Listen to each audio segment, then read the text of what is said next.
বন্দে পুরুষোত্তমম। পরম প্রেমময় শ্রী শ্রী ঠাকুরের চরণে আমার শতকোটি প্রণাম। ইষ্টপ্রাণ দাদা ও মায়েদের আমার আন্তরিক জয়গুরু। ইষ্টভৃতি, ইষ্ট মানে হলো মঙ্গল, আর ভৃতি মানে হলো পূরণ করা, বাড়িয়ে তোলা। তাহলে যা আমাদের জীবনে মঙ্গলকে বাড়িয়ে তোলে, ইষ্টভৃতি তাই।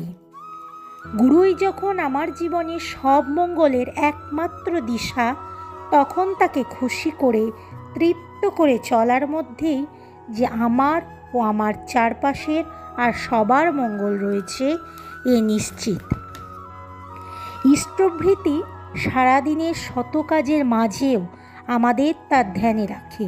বর্তমান যুগের মনোবিদরা বলেছেন, প্রিয়তমকে ভালোবেসে কিছু দিলে আমাদের মস্তিষ্কে সেরোটোনিন, ডোপামিন, অক্সিটোসিন ইত্যাদি এমন কয়েকটি হরমোনের নিঃসরণ বেড়ে যায়, যেগুলি মনকে অফুরান শক্তি যোগাতে থাকে। এককে মাথায় নিয়ে চলে যে কোনো বন্ধন তাকে কোথাও থামাতে পারে না।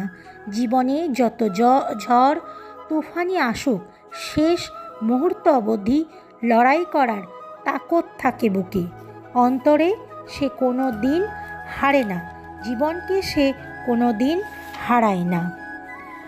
রোজ আমি তার ভোগের জন্য যা নিবেদন করছি, সেটা যদি সময় মতো তার কাছে আমি পৌঁছেই দিতেই না পারলাম, আর সেটা যদি তার ইচ্ছে মতো বাস্তব ব্যবহারেই না লাগলো, তাহলে তো সেই ইষ্টভৃতির কোনো মানেই থাকে না।